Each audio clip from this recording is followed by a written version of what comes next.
ഒരു കാലത്ത് CPMന്റെ സൈബർ പോരാളി, ഒടുവിൽ പാർട്ടി പരസ്യമായി തള്ളിപ്പറഞ്ഞ കൊടും ക്രിമിനൽ, അതാണ് അർജുൻ ആയങ്കി. കേരളത്തിലെ രാഷ്ട്രീയ ക്രിമിനൽ പശ്ചാത്തലവും സ്വർണ്ണക്കടത്ത് കൊട്ടേഷൻ ബന്ധങ്ങളും കൊണ്ട് കുപ്രസിദ്ധനായി വളരുകയായിരുന്നു ഇയാൾ.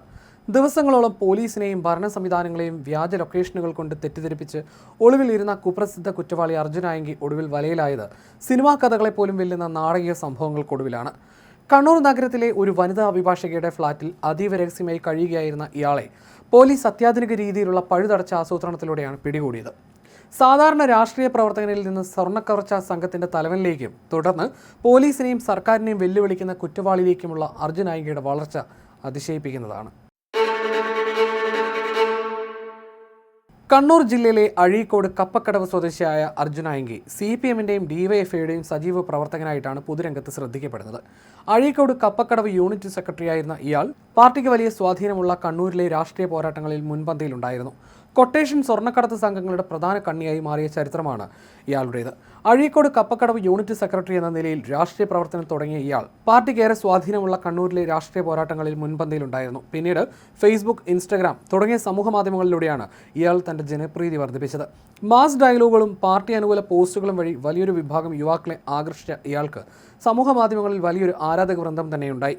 പാർട്ടിയെയും മുതിർന്ന നേതാക്കളെയും പ്രതിരോധിച്ച് രാഷ്ട്രീയ എതിരാളികൾക്കെതിരെ രൂക്ഷമായ ഭാഷയിൽ സൈബർ ആക്രമണം നടത്തുന്നതിലും ഇയാൾ മുൻപന്തിയിലുണ്ടായിരുന്നു. എന്നാൽ ഈ രാഷ്ട്രീയ തണലിൽ വളർന്ന അർജുൻ ആയങ്കി പതുക്കെ കണ്ണൂരിലെ ക്രിമിനൽ സംഘങ്ങളുമായി അടുത്ത ബന്ധം സ്ഥാപിക്കുകയായിരുന്നു. രാഷ്ട്രീയ എതിരാളികളെ നേരിടാനെന്ന പേരിൽ രൂപീകരിച്ച കൊട്ടേഷൻ സംഘങ്ങളുടെ തലവനായി സ്വയം പ്രഖ്യാപിച്ച ഇയാൾ പിന്നീട് പെട്ടെന്ന് പണമുണ്ടാക്കുക എന്ന ലക്ഷ്യത്തോടെ വിമാനത്താവളങ്ങൾ കേന്ദ്രീകരിച്ചുള്ള സ്വർണ്ണക്കടത്ത് രംഗത്തേക്ക് തിരിയുകയായിരുന്നു. പാർട്ടിയുടെ പേരും പദവികളും ഉപയോഗിച്ച് യുവാക്കളെ സംഘടിപ്പിക്കുകയും പ്രാദേശിക തർക്കങ്ങളിൽ ഇടപെടുകയും ചെയ്തുകൊണ്ടാണ് ഇയാൾ തന്റെ ആധിപത്യം ഉറപ്പിച്ചത്. എന്നാൽ അതിവേഗം ഉയർന്നു വരണമെന്ന ആഗ്രഹം ഇയാളെ വഴിതെറ്റിച്ചു. പാർട്ടി ആശയങ്ങൾക്കപ്പുറം സാമ്പത്തിക നേട്ടങ്ങൾക്കായി കള്ളക്കടത്ത് കൊട്ടേഷൻ സംഘങ്ങളുമായി ബന്ധം സ്ഥാപിക്കാൻ ഇയാൾക്ക് യാതൊരു മടിയും ഉണ്ടായിരുന്നില്ല. കണ്ണൂരിലെ തില്ലങ്കേരി കേന്ദ്രീകരിച്ചുള്ള ചില അക്രമി സംഘങ്ങളുമായിട്ടുള്ള സഖ്യം ഇയാളെ ക്രിമിനൽ ലോകത്തിന്റെ തലപ്പത്തെത്തിച്ചു. DYFI പ്രാദേശിക നേതൃത്വം പലപ്പോഴും ഇയാളെ തിരുത്താൻ ശ്രമിച്ചെങ്കിലും കൂട്ടാക്കിയിരുന്നില്ല. അർജുൻ ആയങ്കി എന്ന പേര് കേരളമൊട്ടാകെ ഭീതിയോടെ ചർച്ച ചെയ്യാൻ തുടങ്ങിയത് 2021 ജൂൺ മാസത്തിലെ രാമനാട്ടുകര വാഹനാപകടത്തോടെയാണ്. വിമാനത്താവളം വഴി കടത്തുന്ന നിയമവിരുദ്ധ സ്വർണം വിമാനത്താവളത്തിന് പുറത്തു വെച്ച് തട്ടിയെടുക്കുന്ന സ്വർണ്ണ പൊട്ടിക്കൽ കൊട്ടേഷൻ സംഘത്തിന്റെ പ്രധാന തലവനായി ആയങ്കി മാറിയത് ആ സംഭവത്തോടെയായിരുന്നു. കരിപ്പൂർ വിമാനത്താവളത്തിലെത്തുന്ന കാരിയർമാരെ ഭീഷണിപ്പെടുത്തിയും തട്ടിക്കൊണ്ടുപോയും സ്വർണം അപഹരിക്കുന്നതായിരുന്നു ആയങ്കിയുടെയും സംഘത്തിന്റെയും പ്രധാന രീതി. ദുബായിൽ നിന്നും മറ്റ് ഗൾഫ് രാജ്യങ്ങളിൽ നിന്നും വരുന്ന സ്വർണം യഥാർത്ഥ ഏജന്റുമാർക്ക് കിട്ടുന്നതിന് മുൻപ് ഇവർ തട്ടിയെടുക്കും. ഇതിനായി വലിയ ആഡംബര കാറുകളും ആയുധങ്ങളും ഇവർ ഉപയോഗിച്ചിരുന്നു. രാമനാട്ടുകരയിൽ സ്വർണം തട്ടിയെടുക്കാനുള്ള മത്സരത്തിനിടയിൽ 5 പേർ ദാരുണമായി കൊല്ലപ്പെട്ട അപകടത്തിലാണ് ആയങ്കിയുടെ പങ്ക് കസ്റ്റംസ് കണ്ടെത്തിയത്. കരിപ്പൂർ വിമാനത്താവളത്തിൽ നിന്ന് സ്വർണവുമായി വന്ന കാരിയറെ പിന്തുടരുന്ന ആഡംബര കാറുകളിൽ ഒന്ന് ആയങ്കിയുടേതായിരുന്നു. ഇതോടെ കസ്റ്റംസ് ഇയാളെ ചോദ്യം ചെയ്യുകയും അറസ്റ്റ് ചെയ്യുകയും ചെയ്തു. കോഴിക്കോട് പാലക്കാട് ദേശീയപാതയിൽ രാമനാട്ടുകര പുലിഞ്ചോട് വളവിൽ നടന്ന അപകടമായിരുന്നു കഥയിൽ ട്വിസ്റ്റ് ഉണ്ടാക്കിയത്. കരിപ്പൂർ വിമാനത്താവള ഭാഗത്തു നിന്ന് വരികയായിരുന്ന ഒരു ജീപ്പ് എതിരെ വന്ന സിമന്റ് ലോറിയുമായി കൂട്ടിയിടിക്കുകയായിരുന്നു. അപകടത്തിൽ ജീപ്പിലുണ്ടായിരുന്ന പാലക്കാട് ചെർപ്പുളശ്ശേരി സ്വദേശികളായ 5 യുവാക്കൾ സംഭവസ്ഥലത്ത് തന്നെ മരിച്ചു. ഇതേ ദിവസം പുലർച്ചെ കരിപ്പൂർ വിമാനത്താവളത്തിൽ മുഹമ്മദ് ഷഫീഖ് എന്ന മലപ്പുറം സ്വദേശിയായ കാരിയറിൽ നിന്ന് കസ്റ്റംസ് 2.33 കിലോഗ്രാം സ്വർണം പിടികൂടിയിരുന്നു. പിടിയിലായ ഷഫീഖിനെ ചോദ്യം ചെയ്തപ്പോഴാണ് വിമാനത്താവളത്തിന് പുറത്ത് തനിക്കായി കണ്ണൂർ സ്വദേശി അർജുൻ ആയങ്കി കാത്തു നിൽക്കുന്നുണ്ടെന്ന വിവരം കസ്റ്റംസിന് ലഭിക്കുന്നത്. പോലീസ് അന്വേഷണത്തിൽ വിമാനത്താവളത്തിൽ നിന്ന് വരുന്ന സ്വർണം തട്ടിയെടുക്കാൻ ഒരേ സമയം 3 സംഘങ്ങൾ രംഗത്തുണ്ടായിരുന്നുവെന്നും വ്യക്തമായി. സ്വർണം കടത്താൻ പണം മുടക്കിയ യഥാർത്ഥ ഉടമകളുടെ കൊടുവള്ളിയിൽ നിന്നുള്ള സംഘം, കൊടുവള്ളി സംഘം കൊണ്ടുവരുന്ന സ്വർണത്തിന് സംരക്ഷണം നൽകാനും മറ്റ് സംഘങ്ങൾ തട്ടിയെടുക്കാതെ നോക്കാനും കൊട്ടേഷൻ എടുത്തു വന്ന ചെർപ്പുളശ്ശേരി സംഘം, കാരിയറെ ഭീഷണിപ്പെടുത്തി സ്വർണം കവർന്നു മാറ്റാൻ ചുവന്ന മാരുതി സ്വിഫ്റ്റ് അർജുൻ ആയങ്കിയുടെ സംഘം എന്നിങ്ങനെയായിരുന്നു 3 സംഘങ്ങൾ. ഷെഫീഖ് സ്വർണവുമായി വിമാനത്താവളത്തിന് പുറത്തിറങ്ങാത്തതിനെ തുടർന്ന് അർജുൻ ആയങ്കിയുടെ സംഘം അവിടെ നിന്ന് മടങ്ങി. എന്നാൽ കണ്ണൂർ സംഘം സ്വർണവുമായി കടന്നു കളഞ്ഞു എന്ന് തെറ്റിദ്ധരിച്ച ചെർപ്പുളശ്ശേരി സംഘം ഇവരുടെ വാഹനത്തെ അതിവേഗത്തിൽ പിന്തുടർന്നു. ഈ ജീവൻ മരണ മത്സരത്തിനിടയിലാണ് നിയന്ത്രണം വിട്ട് ചെർപ്പുളശ്ശേരി സംഘത്തിന്റെ ജീപ്പ് ലോറിയിലിടിച്ച് തകരുന്നത്. മാസങ്ങളോളം ജയിലിൽ കിടന്ന ശേഷമാണ് ഈ കേസിൽ ആയങ്കിക്ക് ജാമ്യം ലഭിച്ചത്. എന്നാൽ ജാമ്യത്തിലിറങ്ങിയ ശേഷവും ഈ അധോലോക സാമ്രാജ്യം ഉപേക്ഷിക്കാൻ ആയങ്കി തയ്യാറായില്ല. മലബാർ കേന്ദ്രീകരിച്ച് പുതിയ യുവാക്കളെ സംഘടിപ്പിച്ച് കൂടുതൽ വലിയ സാമ്പത്തിക കുറ്റകൃത്യങ്ങളിലേക്ക് ഇയാൾ കടക്കുകയായിരുന്നു. കണ്ണൂർ, കോഴിക്കോട്, മലപ്പുറം ജില്ലകളിലെ സമാന്തര സാമ്പത്തിക ശൃംഖലകളുടെ പ്രധാന നിയന്ത്രണം ഇയാളുടെ കൈകളിലായിരുന്നു. വ്യവസായികളെ ഭീഷണിപ്പെടുത്തുക, കൊട്ടേഷൻ പണം കൈപ്പറ്റുക, തർക്കങ്ങൾ തീർക്കാൻ തോക്ക് കാണിക്കുക തുടങ്ങിയ പരാതികൾ ഇയാൾക്കെതിരെ ഉയർന്നു. വലിയ തുകകളാണ് ഇത്തരം കൊട്ടേഷനുകളിലൂടെ ആയങ്കി സമ്പാദിച്ചിരുന്നത്. ഈ പണം ഉപയോഗിച്ച് ആഡംബര ജീവിതം നയിക്കുകയും റീലുകൾ ഉണ്ടാക്കി സോഷ്യൽ മീഡിയയിൽ പ്രചരിപ്പിക്കുകയും ചെയ്തു. നിയമത്തെക്കാൾ മുകളിലാണെന്ന് താനെന്ന മിഥ്യാധാരണയിലേക്ക് ഇയാളെ എത്തിച്ചത് ഈ അനധികൃത പണമായിരുന്നു.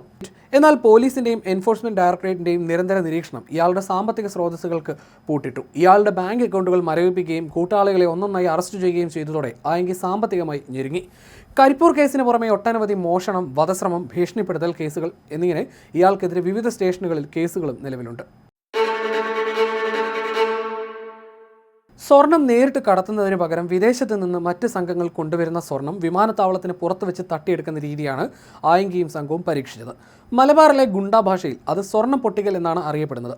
കരിപ്പൂർ, കണ്ണൂർ വിമാനത്താവളങ്ങൾ വഴി എത്തുന്ന കാരിയർമാരെ ഭീഷണിപ്പെടുത്തിയും തട്ടിക്കൊണ്ടുപോയും സ്വർണം അപഹരിക്കുകയായിരുന്നു ഇവരുടെ രീതി. പാർട്ടിയുടെ കൊടിയും ചിഹ്നവും ഉപയോഗിച്ചുള്ള വാഹനങ്ങളിലാണ് ഇവർ പലപ്പോഴും കവർച്ച ആസൂത്രണം നടത്തിയിരുന്നത്.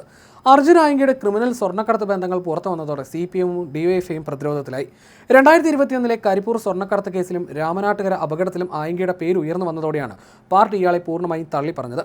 DYFIയുടെ ഒരു ചുമതലയിലും ആയങ്കി ഇല്ലെന്നും ഇയാൾ ചെയ്യുന്ന ക്രിമിനൽ പ്രവർത്തനങ്ങൾക്ക് പ്രസ്ഥാനവുമായി യാതൊരു ബന്ധവുമില്ലെന്നും സംസ്ഥാന നേതൃത്വം ഔദ്യോഗികമായി പത്രസമ്മേളനം വിളിച്ച് വ്യക്തമാക്കി. പാർട്ടി പുറത്താക്കിയെങ്കിലും പാർട്ടി സൈബർ ഗ്രൂപ്പുകളിലെ സാന്നിധ്യവും ഇടതാനുകൂല ബോർഡുകളും ഉപയോഗിച്ച് സോഷ്യൽ മീഡിയയിൽ വീണ്ടും സ്വാധീനമുണ്ടാക്കാൻ ആയങ്കി ശ്രമിച്ചു. സ്വയം ഒരു പാർട്ടി പോരാളിയായി ചിത്രീകരിച്ച് ചില യുവാക്കളെ തൻ്റെ കൂടെ നിർത്തി കൊട്ടേഷൻ സാമ്രാജ്യം കെട്ടിപ്പടുക്കാൻ ഇയാൾ ശ്രമിച്ചു. എന്നാൽ CPMഉം DYFIയും ഇയാൾക്കെതിരെ കടുത്ത നിലപാടിൽ ഉറച്ചു നിന്നു. ക്രിമിനൽ പശ്ചാത്തലമുള്ള ഇയാളെ തങ്ങളുടെ പരിപാടികളിൽ അടുപ്പിക്കരുതെന്ന് കീഴ്ഘടകങ്ങൾക്ക് കർശന നിർദ്ദേശം നൽകി. ഇതോടെ പാർട്ടി പിന്തുണ പൂർണ്ണമായും നഷ്ടപ്പെട്ട ആയങ്കി കേവലം ഒരു ഗുണ്ടാ തലവനായി മാത്രം ഒതുങ്ങുകയായിരുന്നു. രാഷ്ട്രീയ തണൽ നഷ്ടപ്പെട്ടതോടെയാണ് ആയങ്കി കൂടുതൽ അക്രമാസക്തനായതും സ്വയം വലിയ ക്രിമിനലായി സോഷ്യൽ മീഡിയയിൽ പബ്ലിസിറ്റി നേടിയതും. പാർട്ടി തന്നെ സംരക്ഷിക്കുമെന്ന ഇയാളുടെ കണക്കൂട്ടലുകൾ പൂർണ്ണമായും തെറ്റുന്ന കാഴ്ചയ്ക്കാണ് പിന്നീട് കണ്ണൂർ സാക്ഷ്യം വഹിച്ചത്.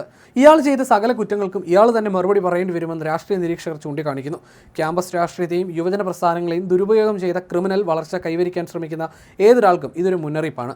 പ്രസ്ഥാനങ്ങൾ ഇത്തരം കളങ്കിതരെ തള്ളിപ്പറയുമ്പോൾ അവർ വെറും സാധാരണ കുറ്റവാളികളായി മാറുമെന്നതിൻ്റെ തെളിവാണ് ആയങ്കി.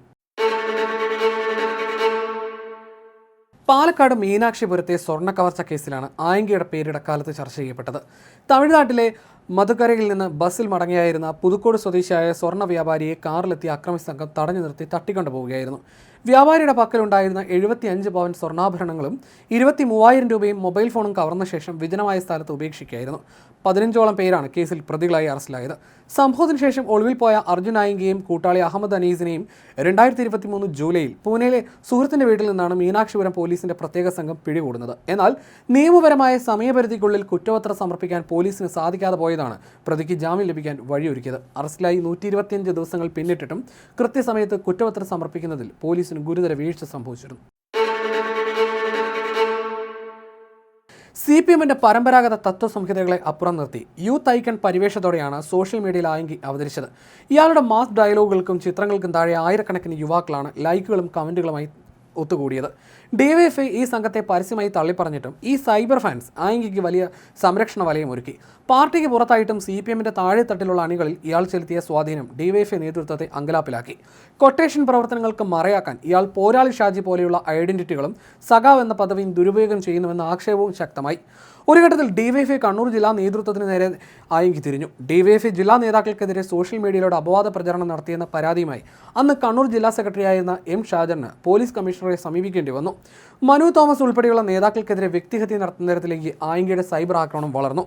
അർജുൻ ആയങ്കിയും ആകാശ് തില്ലങ്കേരിയും അടങ്ങുന്ന സംഘം കൊടും ക്രിമിനലുകളാണെന്നും DYFIയുടെ പ്രാഥമിക അംഗത്വം പോലും ഇല്ലാത്ത ഇവരുമായി സംഘടനയ്ക്ക് ബന്ധമില്ലെന്നും അന്ന് സംസ്ഥാന പ്രസിഡന്റ് S സതീഷ് പരസ്യമായി പ്രഖ്യാപിച്ചിരുന്നു. മുൻപ് കേസിൽ പ്രതിയായപ്പോൾ കൊണ്ടോട്ടി പോലീസ് ആയങ്കിയെ പിടികൂടിയത് CPMന്റെ ഉറച്ച പാർട്ടി ഗ്രാമമായ പയ്യന്നൂരിലെ പെരിങ്ങോത്ത് നിന്നായിരുന്നു. രഹസ്യ വിവരത്തിന്റെ അടിസ്ഥാനത്തിൽ അന്ന് അർദ്ധരാത്രിയിലാണ് പോലീസ് ഇയാളെ ഒളിവ് സങ്കേതത്തിൽ നിന്ന് പൊക്കിയത്. പാർട്ടി തള്ളി പറഞ്ഞെങ്കിലും പാർട്ടി ഗ്രാമങ്ങളിൽ ഇയാൾക്ക് സംരക്ഷണം ഒരുക്കുന്നുവെന്ന ആക്ഷേപം അന്ന് പ്രതിപക്ഷം ഉയർത്തിയിരുന്നു. പഴയ കേസുകളുടെ ജാമ്യവ്യവസ്ഥകൾ ലംഘിച്ചതും പുതിയ കൊട്ടേഷൻ കേസ് രജിസ്റ്റർ ചെയ്തതുമാണ് ഇയാൾക്ക് തിരിച്ചടിയായത്. കാപ്പ ചുമത്താനുള്ള നീക്കങ്ങളിൽ നിന്ന് മുൻപ് ഇയാൾ രക്ഷപ്പെട്ടിരുന്നെങ്കിലും ഇത്തവണ പോലീസ് നിലപാട് കടുപ്പിച്ചിരിക്കുകയാണ്. ആയികയ്ക്കെതിരെ ഭാര്യ ഉന്നയിച്ച പീഡന ആരോപണങ്ങളായിരുന്നു വലിയ രീതിയിൽ മാധ്യമ ശ്രദ്ധ നേടിയ മറ്റൊരു സംഭവം. ഗാർഹിക പീഡനം ഉൾപ്പെടെയുള്ള ആരോപണങ്ങൾ ഉന്നയിച്ചുകൊണ്ടായിരുന്നു 2023 ഭാര്യ അമല രംഗത്തെത്തിയത്. ഫേസ്ബുക്ക് ലൈവിലെത്തിയാണ് താൻ ആത്മഹത്യ ചെയ്താൽ അതിന് ഉത്തരവാദി അർജുൻ ആയിങ്കയും കുടുംബവുമായിരിക്കുമെന്ന് അമല പറഞ്ഞത്. വിവാഹം കഴിക്കുന്നതിന് മുൻപ് ഗർഭിണിയായ തന്നെ നിർബന്ധിച്ച് ഗർഭഛിദ്രം ചെയ്യിപ്പിച്ചു. വെളുത്ത നിറം കിട്ടാൻ വേണ്ടി ചികിത്സയ്ക്ക് പോകേണ്ടി വന്നു. അർജുന്റെ കുഴൽപ്പണ ഇടപാടുകൾ സംബന്ധിച്ചുള്ള വിവരങ്ങൾ തന്നോട് പറഞ്ഞിട്ടുണ്ടെന്നും അന്ന് അമല ആരോപിച്ചിരുന്നു. 2019 ഓഗസ്റ്റിലാണ് അർജുൻ ആയിങ്കയെ പരിചയപ്പെടുന്നത്. പിന്നീട് പ്രണയത്തിലായി. 1.5 വർഷം കഴിഞ്ഞ് 2021 ഏപ്രിൽ 8-നായിരുന്നു കല്യാണം. എന്നാൽ 2020 ജൂണിൽ വിവാഹത്തിന് മുൻപ് കണ്ണൂരിലേക്ക് കൊണ്ടുവന്നിരുന്നു. വിവാഹത്തിന് മുൻപ് 4 മാസത്തോളം ഒരുമിച്ച് താമസിച്ചു. ഇതിനിടെ ഗർഭിണിയായപ്പോൾ നിർബന്ധിച്ച് ഗർഭഛിദ്രം നടത്തി. പിന്നീടാണ് വിവാഹം കഴിഞ്ഞത്. എന്നാൽ തനിക്ക് ഭ്രാന്തായതുകൊണ്ട് കുട്ടിയെ കൊന്നുകളഞ്ഞെന്നാണ് അർജുൻ പ്രചരിപ്പിച്ചത്. 3 വർഷത്തോളം അയാളുടെ ലൈംഗിക, ശാരീരിക, മാനസിക അതിക്രമം സഹിച്ചുവെന്നും ലൈവിൽ അമല ആരോപിച്ചിരുന്നു. ഇന്നിപ്പോൾ പുലർച്ചെ 2 മണിക്ക് അതിസാഹസികമായി പോലീസ് പിടികൂടി കണ്ണൂർ ജില്ലാ ആശുപത്രിയിൽ വൈദ്യപരിശോധനയ്ക്ക് എത്തിച്ചപ്പോഴും യാതൊരു കുറ്റബോധവുമില്ലാതെ അഹങ്കാരത്തോടെ പെരുമാറുന്ന അർജുൻ ആയിങ്കയെയാണ് കാണാൻ സാധിച്ചത്. മാധ്യമപ്രവർത്തകർ ചോദ്യങ്ങൾ ചോദിച്ചപ്പോൾ പോലീസിനെയും ഭരണ സംവിധാനങ്ങളെയും പരിഹസിക്കുന്ന മറുപടിയാണ് ഇയാൾ നൽകിയത്. ഞാൻ കീഴടങ്ങാൻ വന്നതല്ല, പോലീസിനെ വെല്ലുവിളിച്ചിട്ടില്ല, ന്യായമായ കാര്യങ്ങളാണ് പറഞ്ഞത് എന്ന് അവകാശപ്പെട്ട ഇയാൾ കടലിൽ കാണാതായവരെ കിട്ടിയോ എന്ന് ചോദിച്ച് ഉന്നത പോലീസ് ഉദ്യോഗസ്ഥരെ വീണ്ടും പരിഹസിക്കുകയും ചെയ്തു. കൈവിലം കിട്ടി നിൽക്കുമ്പോഴും ഇയാളുടെ അഹങ്കാരത്തിന് യാതൊരു കുറവും ഉണ്ടായിരുന്നില്ല. ആശുപത്രി വളപ്പിൽ തടിച്ചുകൂടിയ ആളുകളെയും മാധ്യമങ്ങളെയും നോക്കി ചിരിക്കുകയും താൻ വലിയ എന്തോ നേട്ടം കൈവരിച്ച മട്ടിൽ സംസാരിക്കുകയും ചെയ്തു. ഇയാളുടെ ഈ പെരുമാറ്റം അവിടെ ഉണ്ടായിരുന്ന പോലീസുകാരെയും പൊതുജനങ്ങളെയും ഒരേപോലെ ചൊടിപ്പിച്ചു. പോലീസിന്റെ കസ്റ്റഡിയിലായിരിക്കുമ്പോഴും ഇത്തരം പരിഹാസങ്ങൾ ഉന്നയിക്കുന്നത് ഇയാളുടെ ക്രിമിനൽ മനോഭാവം എത്രത്തോളം ആഴത്തിലുള്ളതാണെന്ന് കാണിക്കുന്നു. നിയമത്തെയോ കോടതികളെയോ ഇയാൾക്ക് യാതൊരു ഭയവുമില്ല എന്നതിൻ്റെ വ്യക്തമായ തെളിവാണ് ഈ വാക്കുകൾ. പോലീസ് തിരച്ചിൽ നടത്തുമ്പോൾ കണ്ണൂർ നഗരത്തിലെ ഒരു ലേഡി അഡ്വക്കേറ്റിന്റെ ആഡംബര അപ്പാർട്ട്മെന്റിൽ ആയിങ്കി സുരക്ഷിതമായി തങ്ങിയത് പോലീസിനെ ഞെട്ടിച്ചിട്ടുണ്ട്. നിയമം അറിയാവുന്ന ഒരു അഭിഭാഷക തന്നെ കുപ്രസിദ്ധ കുറ്റവാളിക്ക് ഒളിത്താവളം ഒരുക്കി നൽകി എന്നത് വിഷയം കൂടുതൽ സങ്കീർണമാക്കുന്നു. പക്ഷേ നിയമോപദേശം വാങ്ങാനാണ് എത്തിയതെന്നാണ് അഭിഭാഷകയുടെ വാദം. ശനിയാഴ്ച ഉച്ചയ്ക്ക് 3:30 പയ്യന്നൂരിൽ നിന്നും ജിതിന്റെ കാറിൽ ആയിങ്കി ഈ ഫ്ളാറ്റിൽ എത്തിച്ചേർന്നത്. പോലീസിന് ലൊക്കേഷൻ കിട്ടാതിരിക്കാൻ വളരെ രഹസ്യമായിട്ടാണ് ഇയാൾ ഫ്ളാറ്റിനുള്ളിലേക്ക് കടന്നത്. ഫ്ളാറ്റിലെ CCTV ക്യാമറകളിലും ഈ ദൃശ്യങ്ങൾ പതിഞ്ഞിരുന്നു. അഭിഭാഷകയുടെ ഫ്ളാറ്റിൽ ആയിങ്കിയും ഒപ്പം ഒരു സുഹൃത്തും മാത്രമാണ് ഉണ്ടായിരുന്നത്. ഇവർക്ക് ആവശ്യമായ ഭക്ഷണവും മറ്റ് സൗകര്യങ്ങളും പുറത്തുനിന്ന് എത്തിച്ചു നൽകിയായിരുന്നു. മുൻകൂർ ജാമ്യം ലഭിക്കുന്നതുവരെ ഇവിടെ കഴിയാനായിരുന്നു ആയിങ്കയുടെ പദ്ധതി. എന്നാൽ കീഴടങ്ങാനായിരുന്നു പദ്ധതി എന്നാണ് അഭിഭാഷക പറയുന്നത്. പോലീസിന്റെ കണ്ണു വെട്ടിച്ച് രക്ഷപ്പെടാൻ പരമ്പരാഗതമായ ഒളിവ് രീതികളും അത്യാധുനിക സാങ്കേതിക വിദ്യകളും ഒരുപോലെ ഉപയോഗിച്ച അർജുൻ ആയിങ്കയെ കുടുക്കിയത് റോഡുകളിലെ CCTV ക്യാമറകളും സൈബർ സെല്ലിന്റെ ശാസ്ത്രീയ അന്വേഷണവുമാണ്. ഫോണുകൾ സ്വിച്ച് ഓഫ് ചെയ്ത് ലൊക്കേഷൻ മാറ്റി കാണിക്കുക, വ്യാജ VPN ഉപയോഗിച്ച് സോഷ്യൽ മീഡിയയിൽ കയറുക തുടങ്ങിയ തന്ത്രങ്ങളാണ് ആയിങ്ക ഉപയോഗിച്ചത്. താൻ വിദേശത്തേക്ക് കടന്നു അല്ലെങ്കിൽ സംസ്ഥാനം വിട്ടു എന്ന് തോന്നിപ്പിക്കാൻ ഇയാൾ തൃശ്ശൂരിൽ കാർ ഉപേക്ഷിക്കുകയും ചെയ്തു. എന്നാൽ പോലീസ് ഇയാളുടെ ഈ നാടകങ്ങളിൽ വീണില്ല. ശാസ്ത്രീയമായ ടവർ ഡാറ്റ അനാലിസിസും പയ്യന്നൂർ മുതൽ കണ്ണൂർ വരെയുള്ള ദേശീയപാതയിലെയും പ്രാദേശിക റോഡുകളിലെയും 100 കണക്കിന് CCTV ക്യാമറകളും പോലീസ് മണിക്കൂറുകൾക്കുള്ളിൽ പരിശോധിച്ചു. ഓട്ടോ ഡ്രൈവറുടെ ഫോൺ കോളിൽ നിന്ന് കിട്ടിയ സുഹൃത്ത് ജിതിന്റെ കാറിന്റെ നമ്പർ CCTV ക്യാമറയിൽ തെളിഞ്ഞതാണ് വഴിത്തിരിവായത്. കാർ സഞ്ചരിച്ച വഴികൾ കൃത്യമായി മാപ്പ് ചെയ്യാൻ പോലീസ് സംഘത്തിന് കഴിഞ്ഞു. ഉച്ചയ്ക്ക് 3:30 കാർ കണ്ണൂർ ടൗണിന് ഫ്ളാറ്റിന് മുന്നിൽ എത്തുന്നതിൻ്റെയും ആയിങ്കി വാഹനത്തിൽ നിന്നിറങ്ങി ഉള്ളിലേക്ക് പോകുന്നതിൻ്റെയും വ്യക്തമായ ദൃശ്യങ്ങൾ പോലീസിന് ലഭിച്ചു. ഇതോടെ പ്രതി എവിടെയുണ്ടെന്ന കാര്യത്തിൽ പോലീസിന് പൂർണ്ണമായി ഉറപ്പായി. ഡിജിറ്റൽ തെളിവുകൾ നിരത്തി ജിതിനെ ചോദ്യം ചെയ്തപ്പോൾ ഇയാൾക്ക് സത്യം തുറന്നു പറയേണ്ടി വന്നു. അങ്ങനെ സാങ്കേതികവിദ്യ ഉപയോഗിച്ച് പോലീസിനെ തോൽപ്പിക്കാൻ നോക്കിയ ആയിങ്കി അതേ സാങ്കേതികവിദ്യയുടെ സഹായത്താൽ കുടുങ്ങി. കണ്ണൂർ സൈബർ പോലീസ് രജിസ്റ്റർ ചെയ്ത കേസിൽ അറസ്റ്റിലായ ആയിങ്കയെ കൂത്തുപറമ്പ് മജിസ്ട്രേറ്റിന് മുന്നിൽ ഹാജരാക്കി 14 ദിവസത്തേക്ക് റിമാൻഡ് ചെയ്തിരിക്കുകയാണ്. ഇയാളെ കടുത്ത സുരക്ഷയിൽ തലശ്ശേരി സ്പെഷ്യൽ സബ് ജയിലിലേക്ക് മാറ്റിയിരിക്കുകയാണ്. അതേസമയം കോടതിയിൽ ഹാജരാക്കിയപ്പോൾ അർജുൻ ആയിങ്കയ്ക്കായി അഭിഭാഷകൻ ജാമ്യാപേക്ഷ നൽകിയില്ലെന്ന വിവരവും ഇതിനിടയിൽ പുറത്തു വന്നിട്ടുണ്ട്. സംസ്ഥാന വ്യാപകമായി നിരവധി കേസുകളിൽ പ്രതിയായ ഇയാൾക്ക് ജാമ്യം ലഭിക്കാനുള്ള സാധ്യത കുറവാണെന്ന വിലയിരുത്തലാണ് ഈ നീക്കം. മറ്റ് ജില്ലകളിൽ നിന്നുള്ള പോലീസും ഇയാളെ കസ്റ്റഡിയിൽ വാങ്ങാൻ രംഗത്തെത്തിയിട്ടുണ്ട്. എന്തായാലും കുറച്ചധികം നാൾ ഇനി ആയിങ്കയ്ക്ക് അഴിക്കുള്ളിൽ തന്നെ കഴിയേണ്ടി വരുമെന്നാണ് വിലയിരുത്തലുകൾ.